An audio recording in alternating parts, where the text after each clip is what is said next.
Right,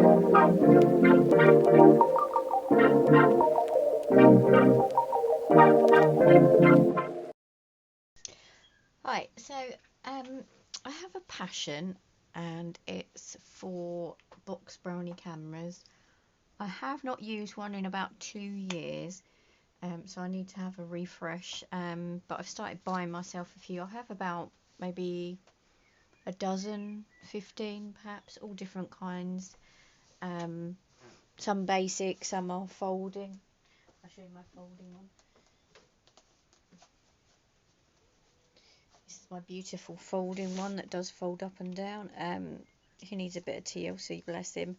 I'm not sure if he works, but he is absolutely gorgeous.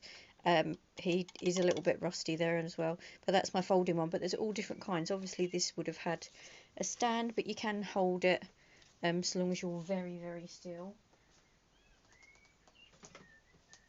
But this is one of my sadder ones that needs quite a bit of TLC.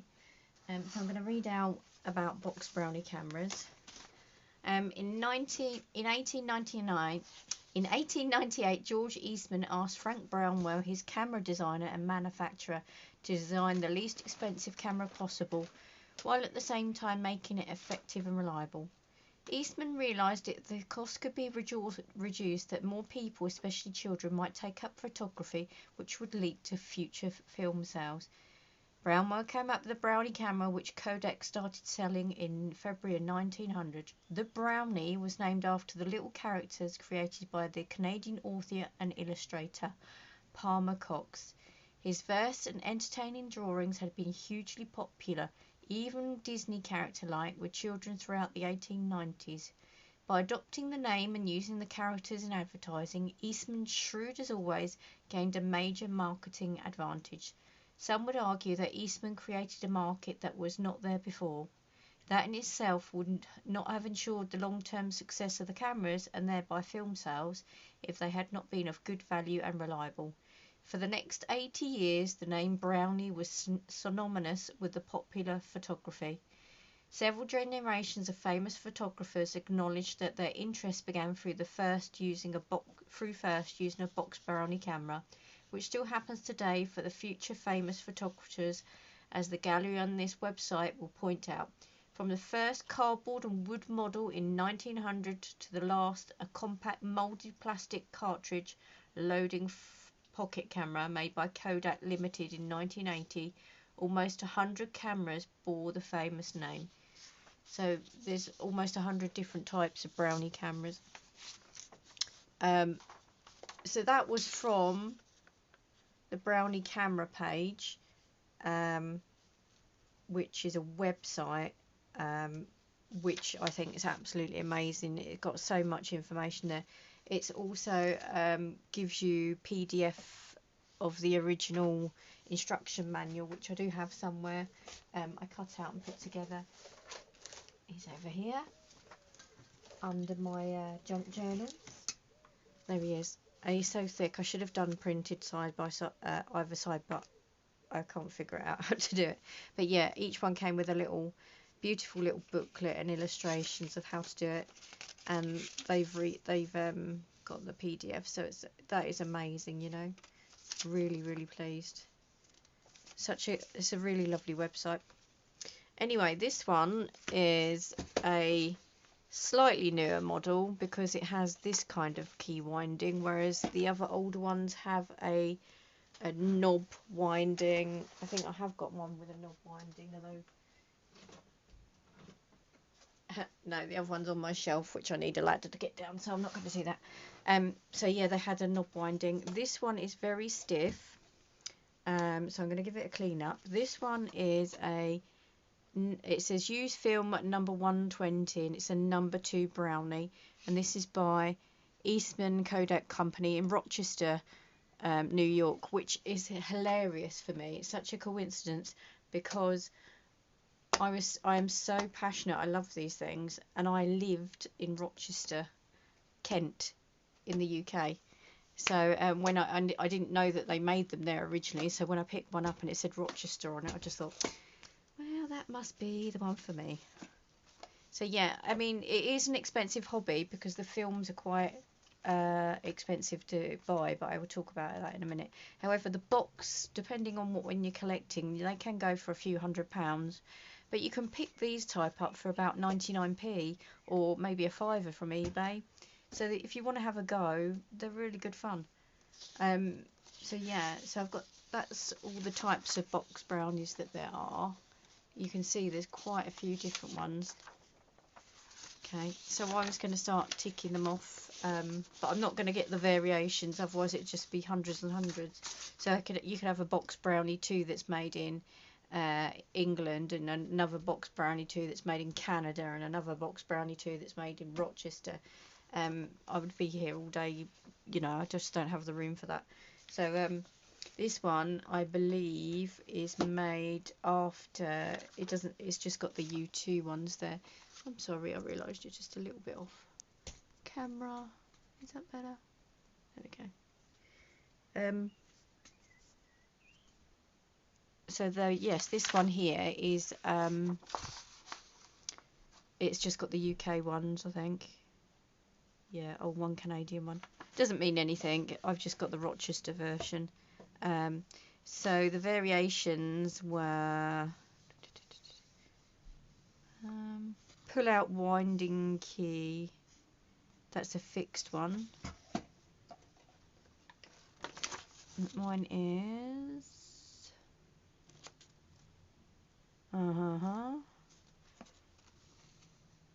the Box Brownie 2 is significant in that it was the first camera to use 120 film roll. It started being produced, being made of leatherette covered card, and from 1920 it changed to a metal box. A simple camera with a very dependable shutter. It has 2 sliding mechanisms on the top, one for the bulb or time setting, and the other for the choice of 3 apertures. So it also has 2 small reflecting finders for vertical or horizontal shots. So yeah, you can make it, you know, if you wanted a horizontal picture, you'd hold the camera this way, and if you wanted it a vertical, you'd have it this way. Let me see, I'm not too sure what one I've got.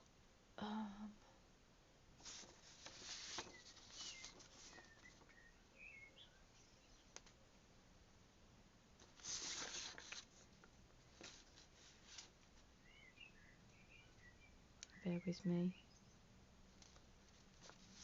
Variations. Pull out winding key. Yeah. Metal film carrier instead of wood. So yeah, I've got metal one. Trigger guard fitted, I'm not sure what that is. Leverette aluminium case replaced card. I'm not sure if that's, I think that's card actually. From 1931, knob replaced winding key. 1931's had rectangular line decoration. It does. Don't know if you can see that.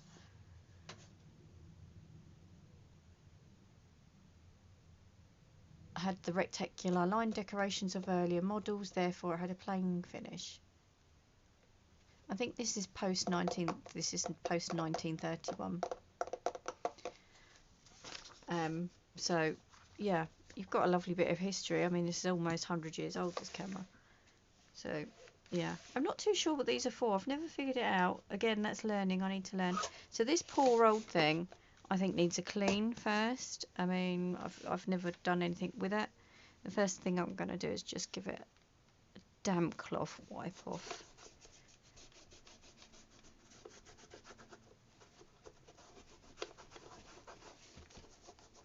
See how much dirt comes off it. Ooh.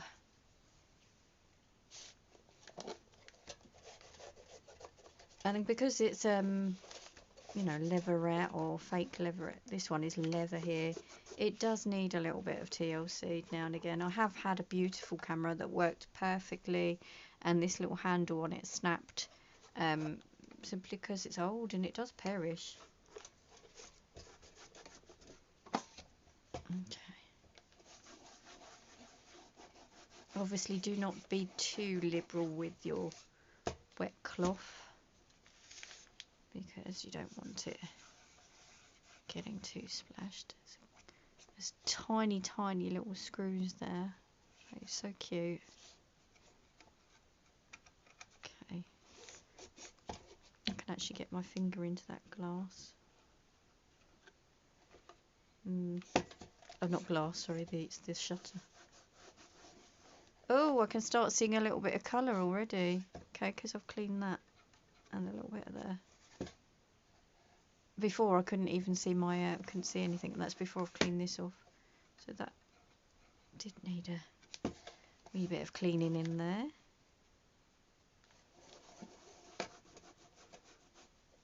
Okay.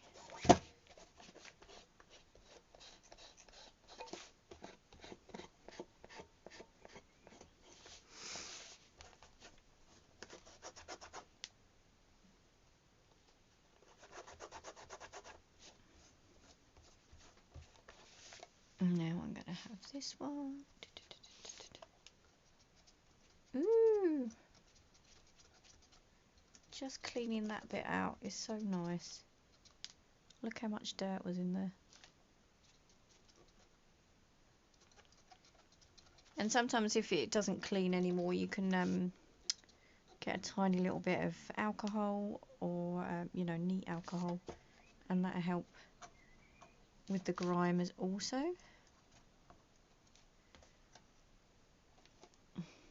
Oh, that's so much cleaner. I can literally, I don't know if you can see this, I can see my outside. That's so much cleaner. It's actually really clear, so I'm hoping that will take some nice pictures. Get that clean.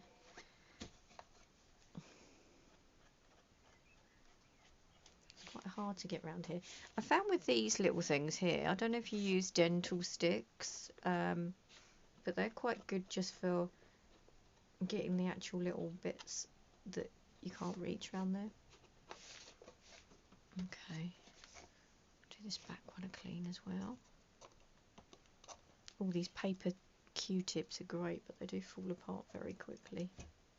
Okay, now I'm going to give out a little bit of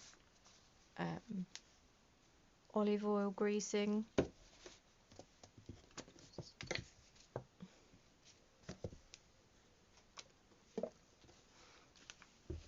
And try and get onto those because I'm not sure.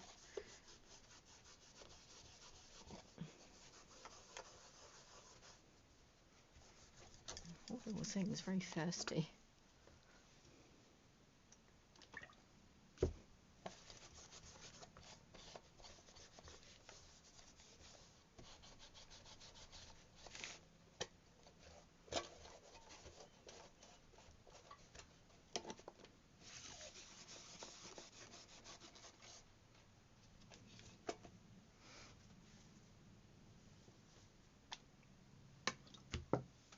And the nice thing about this is, whenever I go out with one, you do get, you know, it's horrible to say, but older generations coming up to you and going, oh, I had one of those, I haven't seen one of those for ages. And you just have some people just have a really lovely chat.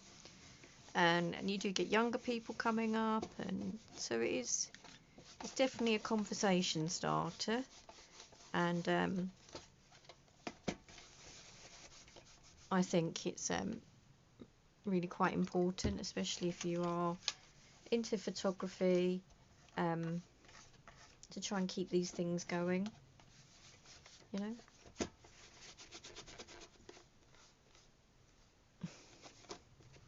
Right, that is, I think, so much better. Now I have got greasy hands, so I'm going to pop a little bit of sanitizer on.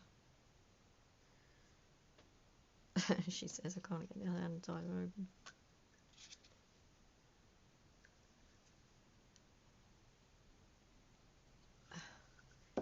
Gosh, that was hard.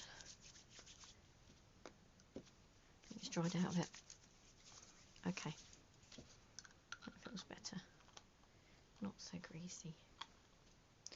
Okay, I think that looks a lot better already. It's a shame about this.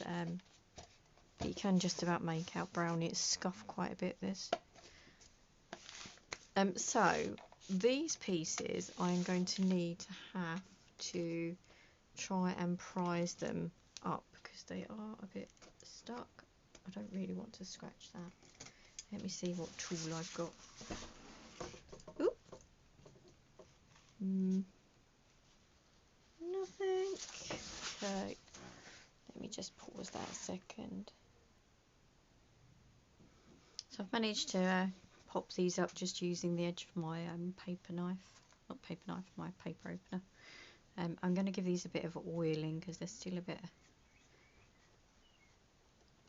funny. Okay. Okay.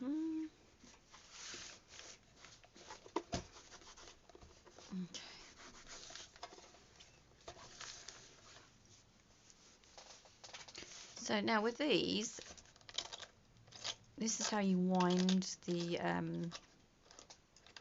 film after you've taken a picture, but you also pull it out is to release the cartridge, which is in here. This is your film loading one.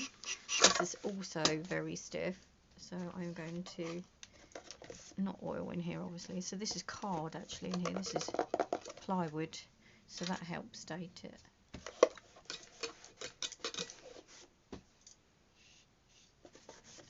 Give that a bit of a clean.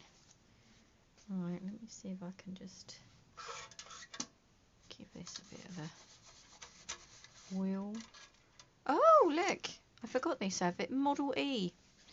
It's got a date on it, so this was made April 1903, September 1909. That was the patent number. So it was Box Brownie number E. Let me see. See if it's on there. Model F. Model E 1919. So it is a cardboard casing. 19, what did I say? 1919. Oh my goodness. Wow. 106 years old, I think. And I always find it fascinating if you buy one of these, there's already film in it. So before you do that, make sure to check in a dark room before you pull it out, just in case. It would be quite sad if there's a couple of unexposed pictures in there. Yeah, that way. Gosh, that is tight.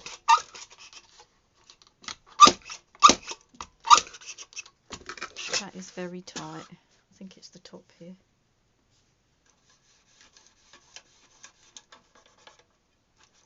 I don't want to get too much oil because it might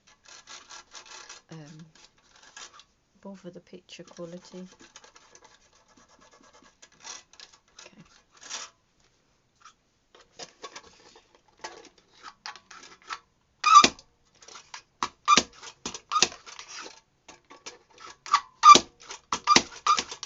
Okay, I think I'm going to have to put up with the noise, unfortunately. But it does come out in easier. So my pictures, my films, I normally use, so you would get 8 pictures out of this roughly if you use it in a traditional way. I've not tried any other methods really. I have played around with a 35mm film, but I couldn't figure that one out either.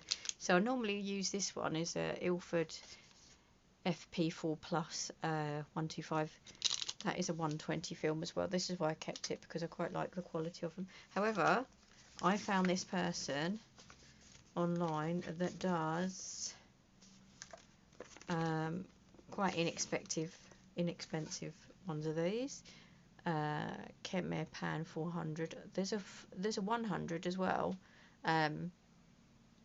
but I don't know. I haven't tried these, so I don't know what the quality is. That is his name, Nick and Trick.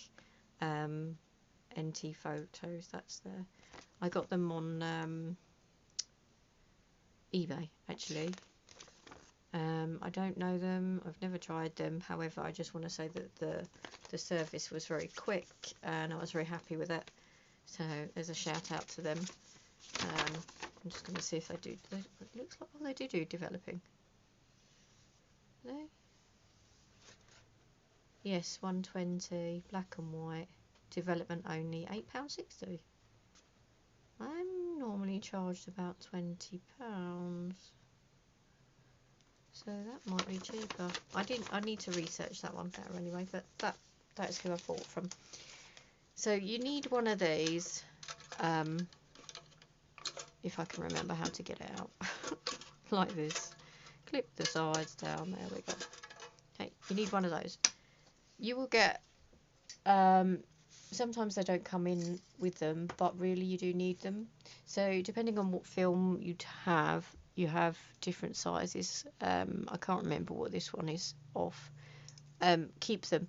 You need to, once you've used your film, you need to go in the dark and rewind the film.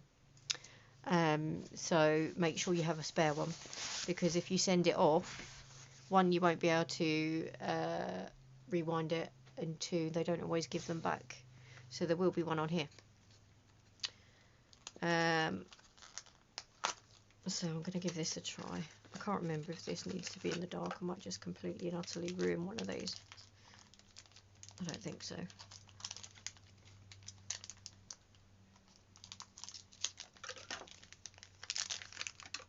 Oh no, I remember now. Yep, it has a paper winder. And normally when you pull it down there, this bit has a number on it as you go round. So, woohoo! Yep, unexposed. So that one will go back in there. There we go. Like I say, it's been a few years since I've done it. Clippity clip, nice and tight. I need to take this bit off here, so just so you have this bit. Give it a pull, and then I have another one underneath. Like I say, one of my spares, otherwise it won't work. Oh, I wasn't being very generous. It's been a bit tight with my roll.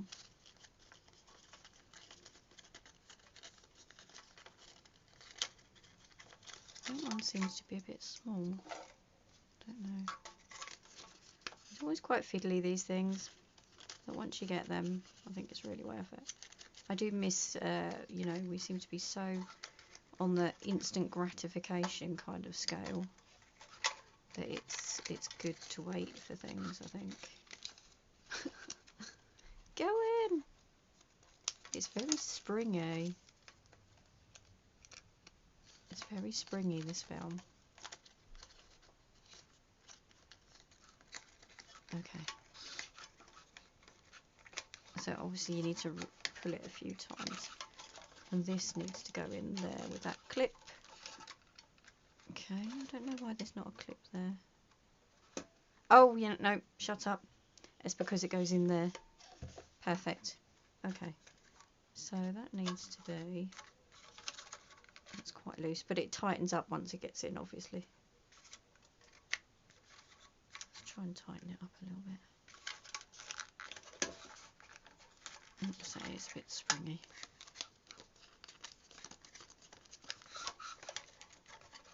Without. Got you. Got you. Okay. Now you see those arrows. That will be in the viewfinder there. I will find these arrows in the viewfinder in a minute once I put it back in. Okay. Clop. That's actually come down a little bit far. Plop. Print. Make sure it's printed all together. Okay. Viewfinder in, and then we're going to wind. You might see the number here.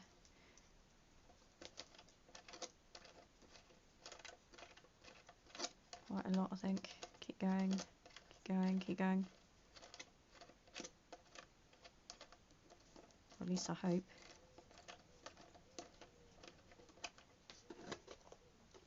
Nope, not catching.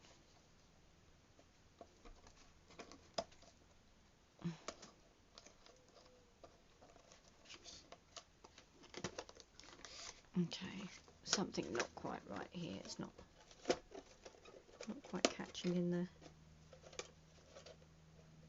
It's not turning.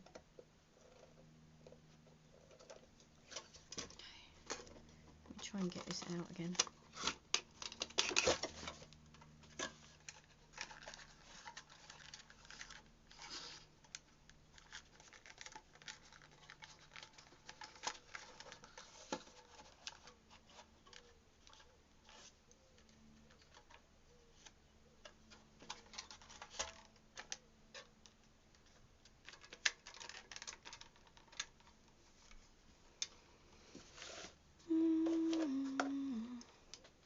Have I got it upside down? No, I don't think so.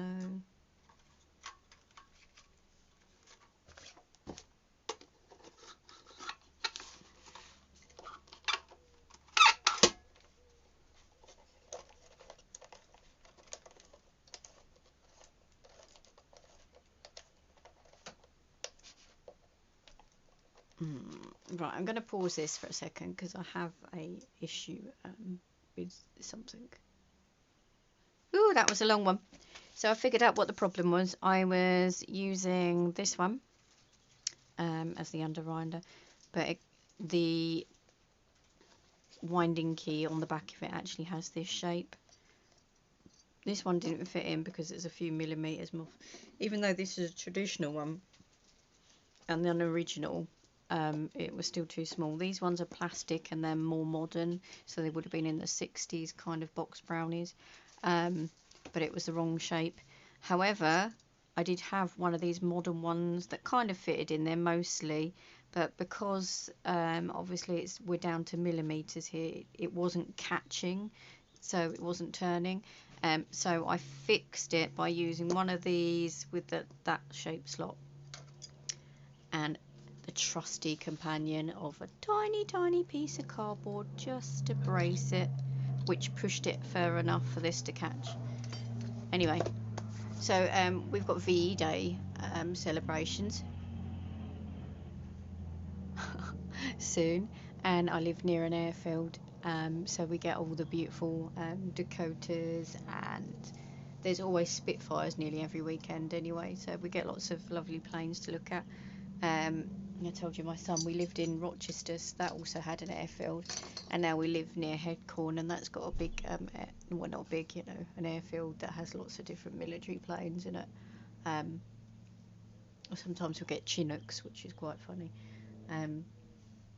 So yeah, guess what his job is? He wants to be in the RAF, so he's just about to finish his sign up. It's great. Anyway, so that is wound now. You will see here when I turn it, you should see numbers. So number 1 will be your, it's still a bit funny. It's not the most easiest to wind.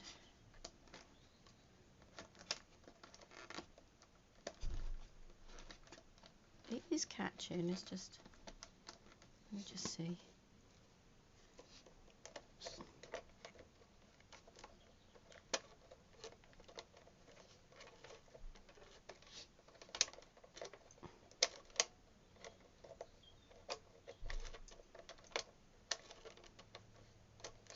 I think this is just going to be quite a tricky camera to do, if I'm honest. Okay, you can see it's moving now, so I'm going to do that. There we go. Don't know if you can see, there's some little arrows there coming.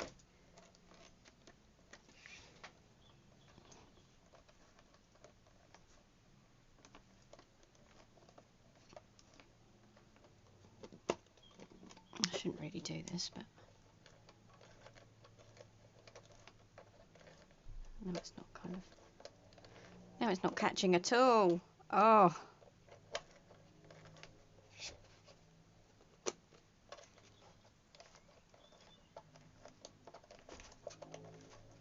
Okay, again. Okay, I've got it. I think it seems to work better if I pinch it just there when it's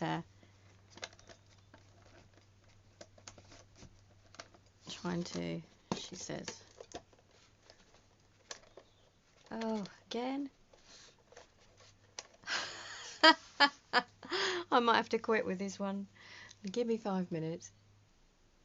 So I'm just trying to try and see whether swapping the internal mechanisms for another one might work. With this older one, it doesn't have the spring back bars here. It literally stops the roll springing back. It just has this. So I'm not sure whether it's going to work, but I'm going to try. I've tried a few different inserts to see whether there's millimeters. It's just not catching at all.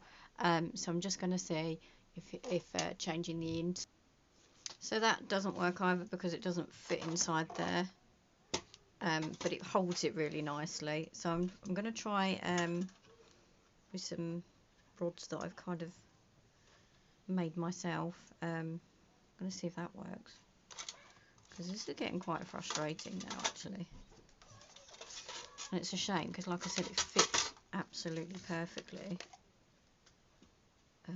So that's the upside down. The pins are going to fall out for a bit. That's fine.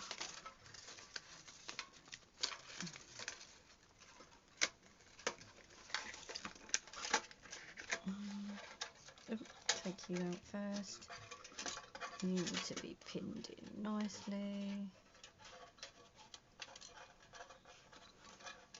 Very fiddly.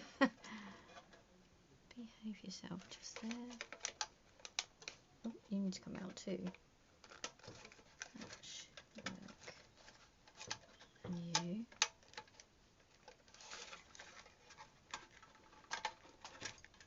I think this is why they maybe put the pins in, because they realised that it wasn't holding it nicely. Maybe, just my suggestion. It doesn't help when you've got, you know, wonderful arthritis in your hands. So everything's just that little bit more fiddly for you. Amazing.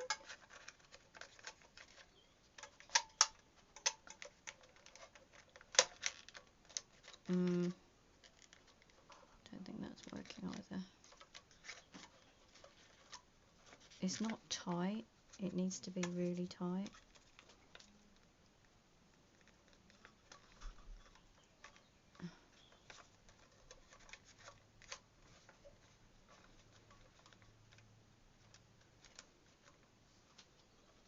It's kind of a bit of anti-spring going on there.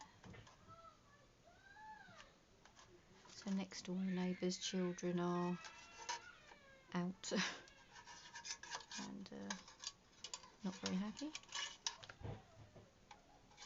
Clearly, they're all very young.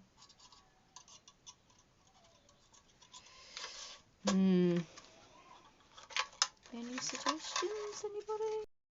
So I think I finally fixed it, sort of, hopefully, she says, fingers crossed. So I had one of my pins here, and then I made a little disc of cardboard to go over the top and glued it on.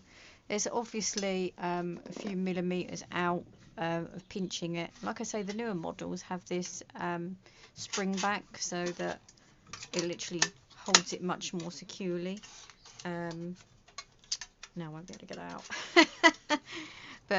And it also has, the newer ones has a top and a bottom, just so that you don't forget and roll the film the wrong way round.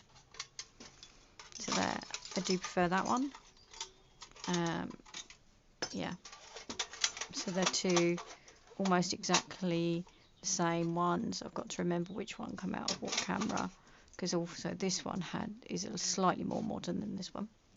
Anyway, now I should be able to see some numbers going round.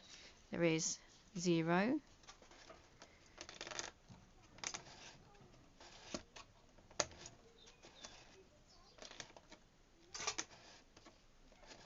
and keep going. Like I say, it is quite stiff, this one. I'm hoping after all this it takes amazing pictures. It's counting down the numbers.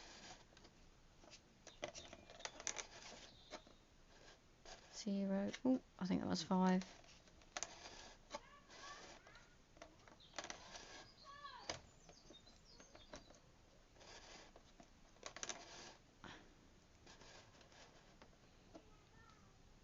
7. Maybe I haven't just completely overwound it.